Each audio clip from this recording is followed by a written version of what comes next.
নমস্কার, আমি নন্দিতা সুন্দরবন লাইভে আরও একটি নতুন পর্বে সকলকে জানাই অনেক অনেক স্বাগত। তো বন্ধুরা, আজকে কিন্তু সম্পূর্ণ নতুন একটা পর্ব নিয়ে তোমাদের সামনে চলে এসেছি। তো আমরা একটা জায়গায় যাচ্ছি। তো আমাদের বাড়ির সামনের পাড়াটা থাকে সম্পূর্ণ আদিবাসীরা থাকে। তো সুন্দরবনের আদিবাসীর কিছু গ্রামের দৃশ্য তোমাদের সামনে তুলে ধরবো, আর তার সাথে সাথে মানে চারিদিকের পরিবেশটার ভয়াবহ একটা জায়গা তোমাদের দেখাবো।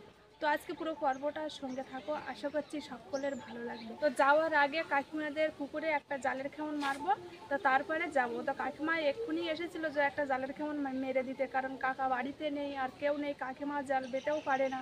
তো পাখির বাবা এখন একটা জালের খেমন মেরে দেবে। মাছ কিন্তু বিশালই উঠছে। তো এখন দেখি জালের খেমন মেরে মাছ ওঠে কিনা জালে।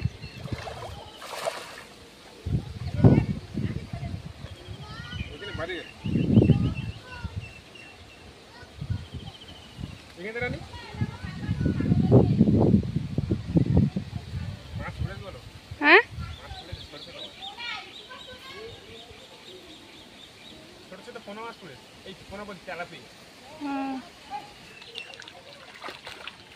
অনেক তেলাপিয়া, তো সব ছোট ছোট সাইজের তেলাপিয়া,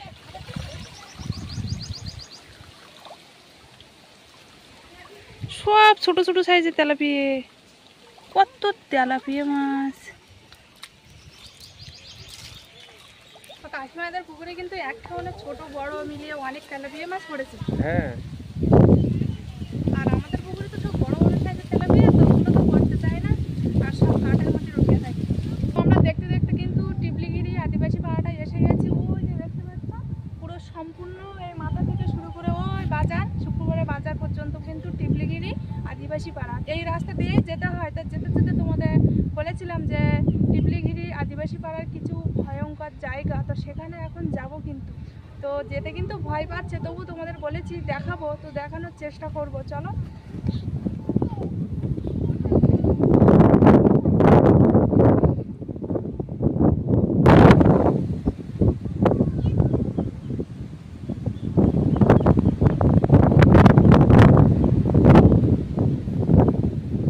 আর এখানে প্রচন্ড হাওয়া।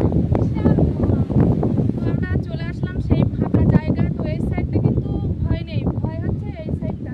তো এই সাইডে এখন যাবো, আর পাখির কিন্তু নিয়ে যাবো না, পাখির কিন্তু এখানে রেখে যাবো। কারণ আমাদের এদিকে যে সমস্ত মানুষের বাঘে ধরে বা গলায় দড়ি দিয়ে মরে, বা তোমার টিবলিখেরি আদিবাসী পাড়ার যে সমস্ত মানুষ মরলেই কিন্তু এই সামনে যে ওই জঙ্গল দেখতে পাচ্ছ, জঙ্গলটার ভিতরে কিন্তু মরে যায়। তাই যেভাবেই মরুক না কেন, বাঘে ধরে আমাদের বেশি বাঘে ধরে যে সমস্ত মানুষগুলো মরে, সব মানুষ কিন্তু এই সামনে এখানে মরে।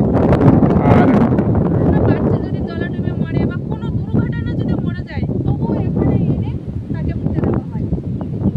চলো এখন যাই দেখি।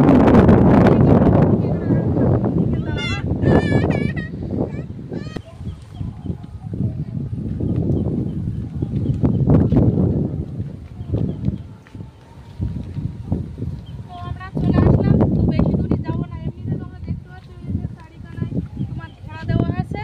তো এই ঘেরার ভিতরটাই কিন্তু পুরোটাই শ্মশান মতন। আমাদের দেখা যাচ্ছে একটা বাঁশ পোতা, তো একটা বাঁশে কিন্তু একটা শ্মশান আছে। তো পাখি আছে, সেজন্য ধারে কাছে গিয়ে পরিষ্কারভাবে দেখাতে পারছি না। পাখি যদি না থাকতো তোমাদের গিয়ে অবশ্যই তোমাদের দেখাতাম যে ওখানে কিছু কিছু মানুষের হাড়, কিছু কিছু মানুষের মাথা, মানে অনেক অনেক কিছু আছে। টেবিলভাবে উঁচু করা আছে। তো ওখানে কিন্তু মানুষও পোতা আছে। পড়ে আছে বলতে লাল লাল কি মানে শাঁখা বা কলা বালা পড়ে আছে। পরিষ্কারভাবে দেখাতে পারলাম না, ভয়ে ভয়েও পাচ্ছে, আর পাখি আসছে তো সেই জন্য আর যেতে পারলাম না। তো অন্য আরেকদিন এসে দেখাবো। আর এখানে তো কম জিনিস দেখলাম, আর ওই যে ভিতরে আছে না, ভিতরে কিন্তু অনেক অনেক ভয়ের জিনিস আছে। বড় বড় মানুষের মাথা, হাড় পড়ে আছে কিন্তু। ওই নদীর সাইডে দেখতে পাচ্ছ, সব জায়গায় একটা একটা শ্মশানের দ্বারা কিন্তু একটা একটা বাঁশ পুঁতে রাখা। অনেক অনেক জায়গা ওইখানে শ্মশান পড়ছে। শ্মশান তো আছে, আর ওখানে গেলে মানে যেসব জিনিস দেখতে পাবে, তো পুরো ভয়ের বিষয়। তো ওইখানে কিন্তু মানুষ পোড়ায় না, সমস্ত মানুষকে পোঁতা হয়। সমস্ত মানুষ পোঁতা হয়, কারণ তোমার বাঘে খাওয়া থেকে শুরু করে গলায় দড়ি দেওয়া, বিষ খাওয়া, কোনো বাচ্চা যদি জলে ডুবে যায় বা কোনো দুর্ঘটনা যদি মরে যায়, আর টিপলিগেটের সমস্ত মানুষ তো এখানে মানে পোঁতা হয়। রাখা হয়, আর পুঁতে রাখা হয়, আর তার সাথে সাথে একটা করে খুঁটি বা বাঁশ কোনো কিছু দিয়ে চলে যায়। তো এইখানে আর বেশিক্ষণ থাকবো না, আর পাখি আছে সাথে, তো এখন সেই জন্য যাবো। চলে যাব। এদিকটা তো তোমাদের দেখালাম, আর এই দিকটা কিন্তু পুরো মানে তোমার ভয়ের বিষয় নেই, এই দিকটা কোনো কিছু পথে না, সম্পূর্ণ ওই দিকটা পথে, আর ওই দিকটা পুরো ঘেরোয়া করে দেওয়া আছে। তো যাই হোক, এখন আমরা এই সামনের দিকে এগিয়ে যাবো। আর এখন তো মনে হয় ভরা জোয়ার, তাই তো? এখন ফুল জোয়ার। ফুল জোয়ার।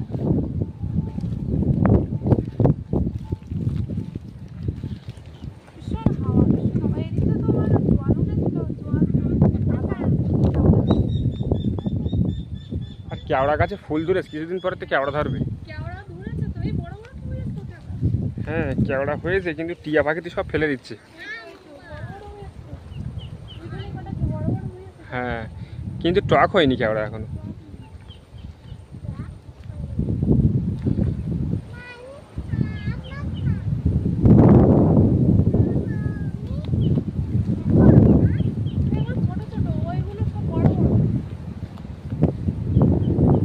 সবে হচ্ছে কেওড়া, আর সব কেওড়া টিয়া পাখিতে নষ্ট করছে প্রচুর।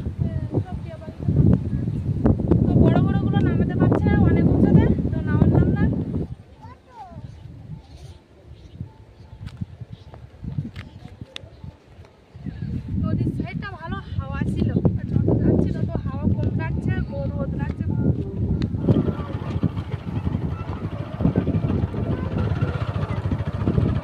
সামনের নদীটা কিন্তু গাঁড়াল, গাড়াল নদী। বিশাল বড়। তো এই যে জঙ্গলটা দেখতে পাচ্ছ, এই জঙ্গলের মধ্যে কিন্তু আমরা মাঝে মাঝে কাঁকড়া ধরতে আসি, আর জঙ্গলের পাশ দিয়ে কিন্তু মাঝে মাঝে আমরা জাল পেতেও আসি। এই জঙ্গলটা কিন্তু প্রচুর ঘন। প্রচুর প্রচুর ঘটনা, আর ভীষণ মানে ভয় লাগে আর কি। তো এই যে প্রথম বাড়ি, আদিবাসী পাড়া শুরু, তো এই প্রথম বাড়ি থেকে শুরু হচ্ছে। তো প্রথম বাড়িটার অবস্থা দেখো, সম্পূর্ণ ভাঙাচোড়ো বাড়ি, আর এই একটা ঘর। তো এরকম ঘর বাড়ি কিন্তু প্রচুর প্রচুর আছে, তো তাদের মধ্যে দুটো একটা বাড়ি হয়তো পাকা থাকবে।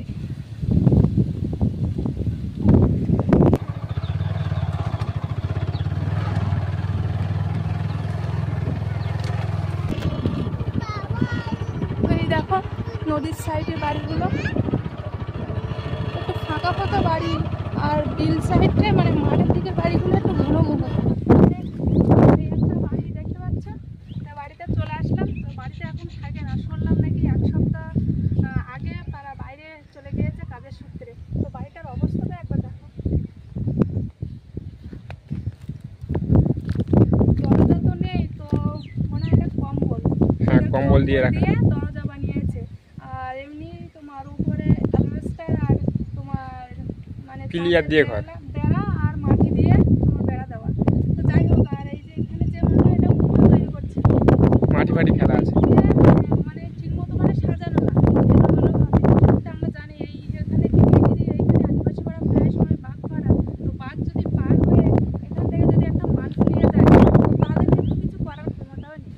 দরজাটা বাঁশের চটা দিয়ে করা, চটা আর একটা কম্বল দিয়ে আর দড়ি দিয়ে বাঁধা।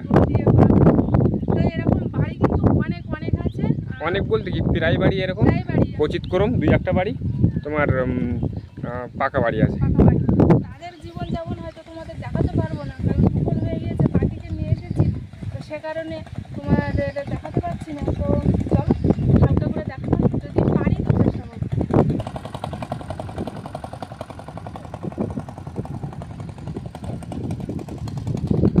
এই বাড়ি কেউ থাকে না নাকি? এরা কাজে গেছে না? হ্যাঁ আমরা যা ভাবলাম কাজে গেছে। শুনলাম তো কাজে গিয়েছে। ওর মা আছে আর ছেলে একটা আছে, ওই ঠাকুমার কাছে। ও আর ওর টাকারা নেই, কোথায় কি ওরা কাজে যাবে বেঙ্গলোরে? ও আমরাও ভেবেছিলাম যে ওই পুরা কাজে গেছে মনে হচ্ছে। ওরা কাজে যাবে, কংলারে যাবে। আর সামনের বাড়ির মনে কাজে গেছে তাই না? ওই সামনের বাড়ির লোকগুলো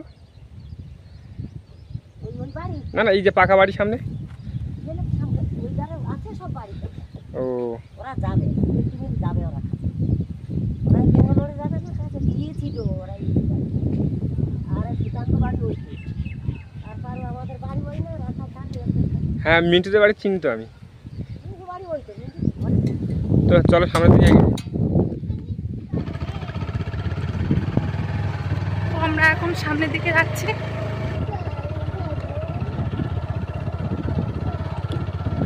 এই একটা বাড়ি।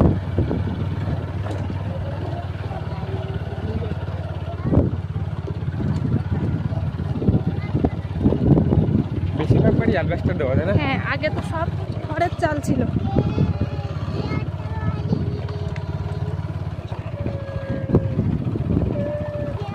এই একটা বাড়ি দেখো, যে তোমার বারান্দার সাইডটা অ্যালবাস্টার দেওয়া, আর মানে মানে ঘরের ভেতরটা? ঘরের ভেতরটা ফাঁকা। তো যেটুকু অ্যালবাস্টার সেইটুকু জায়গায় রান্না খাওয়া দাওয়া সব কিছু সেখানে করে। তো যেটুকু পেরেছে সেটুকু করেছে, আর পারি নিতে কি আর করা যাবে। আমার মনে হয় উপরে অ্যালবাস্টার দেওয়া ছিল, কিন্তু ঝড়ের কারণে ওইগুলো মানে উড়ে চলে গেছে, অ্যালবাস্টার উড়িয়ে নিয়ে চলে গেছে। আর ঘরে যে ঠিকমতো ভাবে বাঁধবে তারা হয়তো ক্ষমতা নেই, তো সে কারণে বাঁধতেও পারছে না। তাহলে বান্ডায় সবাই বান্ডাই থাকে, জানা বলো? ওই দেখা যাচ্ছে তো, হ্যাঁ, রান্না বান্ডাই করছে থাকে। মনে হয়। রান্না করছে তো যেটুকু জায়গায় তোমার মানে অ্যালবাস্টার দেওয়া আছে। অ্যালবাস্টার দেওয়া আছে, তো সেটুকু জায়গায় রান্না বান্না করে সেখানে খাওয়া দাওয়া সেখানেই থাকে। তো চলো সামনের দিকে যাবো নাকি? চলো সামনের দিকে যাই। তো পাখি তো খুব প্রচণ্ড ঝামেলা করছে, জল খাওয়া পেয়েছে, তো বাজারে গিয়ে একটু জল কিনে দেবো। আর তোমাদের তো একটা কথা বলা হয়নি, এই আদিবাসী পাড়া, পুরো পাড়াটা কিন্তু সম্পূর্ণ মাটির রাস্তা। এখনো মাটির রাস্তায় আছে আমাদের এদিকে। হ্যাঁ, এই 25 সাল এসে দাঁড়িয়ে এখনো পর্যন্ত মাটি রাস্তা আছে। তাহলে ভাবো আমাদের সুন্দরবনে কিছু কিছু জায়গা কতটা কষ্টকর জায়গা। তো সারা বর্ষাকাল তো তাদের খুবই অসুবিধা হয়, তবু অনেক কষ্ট করে তারা জীবনযাপন করে। বর্ষাকালটা প্রচণ্ড অসুবিধা হয়। প্রচণ্ড অসুবিধা হয়, বাচ্চা থেকে শুরু করে বয়স্ক মানুষ সবারই কষ্ট হয়। মেন বাচ্চাদের স্কুল যাওয়াটা প্রচুর সমস্যা বর্ষার সময়। তোমাদের তো অনেক ভালো বাড়ি দেখালাম, তো তাদের মধ্যে একজন বয়স্ক মানুষ থাকে একটা ছোট্ট বাড়িতে। তো তার জীবনযাপন একটু দেখা দেখি, সে কি করছে ঘরের ভিতরে। ঘরের ভিতর কি কথা আছে জানি না, তবে যাবো, গিয়ে দেখবো। কেউ নেই না কি বাড়িতে?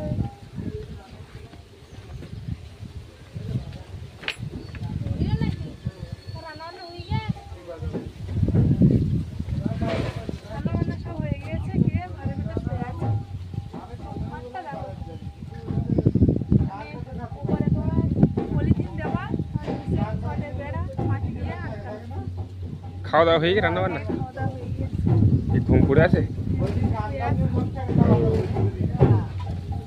এই তো আমরা এখন ভেতরে ঢুকবো, কিছুক্ষণ গল্প করে তারপরে বাড়ি যাবো। তো এই যে দেখতে পাচ্ছ, এখানে কিন্তু একাই থাকে, একাই রান্না বান্না করে, একাই খাওয়া দাওয়া করে, কারণ আর কেউ কিন্তু নেই, ছেলেমেয়ে বাচ্চা কাচ্চা কোনো কিছুই নেই। তো খুবই কষ্ট করে জীবনযাপন করে।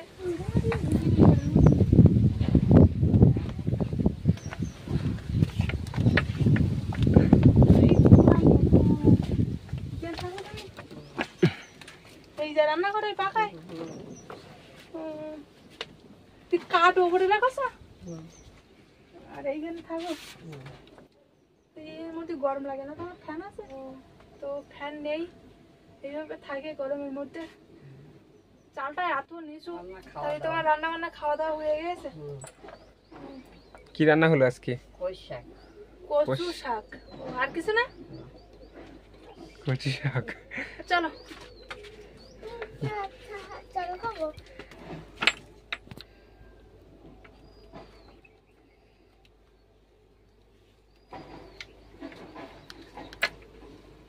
সবাই সাধারণত নিচে কাঠ রাখে, আর ঠামাটা রেখেছে ওপরে কাঠ। তো যাই হোক, যার যেরকম বুদ্ধি, বয়স্ক মানুষ রেখেছে, আর এইখানে থাকে, শোয়। মুড়ির কুটো আছে তো দেখছি। সব কিছু আছে, শুধু গরমের মধ্যে ফ্যানটাই নেই। তো কত কষ্ট করে তাহলে থাকে, তাহলে ভাবো এই গরমের মধ্যে ফ্যান পর্যন্ত নেই। আর সবকিছু তো দেখালাম, কোথায় কি আছে কি না আছে, শুধু একটা জিনিস নেই, এই গরমের মধ্যে ফ্যানটাই নেই। তো কত কষ্ট করে থাকে তোমরা বুঝতেই পারছো। তো যাই হোক, বয়স্ক ঠাম্মাটা যদি দেখে যদি একটু অসহায় মনে হয়, বা যদি কেউ যদি হেল্প করতে চাও, যদি সহযোগিতা করতে চাও, তো অবশ্যই আমাদের বলবে। সহযোগিতা করতে চাইলে আমাদের সাথে যোগাযোগ করবে আর কমেন্ট বক্সে কমেন্ট করে জানাবে। অনেকটাই দুপুর হয়ে গেছে, আর বেশি দেরি করবো না, তো বাড়ি যাবো এখন। তাহলে তুমি থাকো, আমরা এবার বাড়ি যাই। রান্না করা খাওয়া আমার হয়ে গেছে। আচ্ছা, রাস্তায় চলে আসলাম। তো এরকম মানুষ কিন্তু অনেক অনেক আছে। তোমাদের হয়তো তোমরা ভাবছো যে একজনের দেখালো আর কেন দেখালো না, পুরো পাড়াটায় অনেক অনেক বাড়ি, এরকম বয়স্ক মানুষ প্রচুর বাড়ি, সুন্দরবনে প্রচুর বাড়ি আছে, তাদের প্রচুর। কিন্তু দেখার কেউ নেই। তো সব বাড়িতে গিয়ে দেখানো সম্ভব না, আরও কিন্তু আছে, আর দেখালাম না। এখন দুপুর হয়ে গিয়েছে, পাখি যদি না নিয়ে আসতাম তাহলে অবশ্যই তোমাদের পুরোটা দেখাতাম। সে কারণে আর পাখির জন্য দেখাতে পারলাম। পাখি কিন্তু খুব ঝামেলা করছে। তো টিপলিগিরি আদিবাসী পাড়াটা ঘুরে আসলাম এই রোদ গরমের মধ্যে। তো যাই হোক, ভিডিওটা আর বেশি বড় করব না, এখানে শেষ করছি। তো আজকে পুরো পর্বটা কেমন লাগলো অবশ্যই কমেন্ট করে জানাবে, লাইক করবে, আর বেশি বেশি করে বন্ধুদের কাছে শেয়ার করে দেবে। আর যারা যারা আমার চ্যানেলে নতুন বন্ধুরা আছে আর আমার ভিডিও যদি ভালো লাগে তো অবশ্যই সাবস্ক্রাইব করে আমার পাশে থাকবে। দেখা হচ্ছে আগামী পর্বে, ততক্ষণ তোমরা ভালো থেকো, সুস্থ থেকো। আর এতক্ষণ পুরো পর্বটা সঙ্গে থাকার জন্য অনেক অনেক ধন্যবাদ।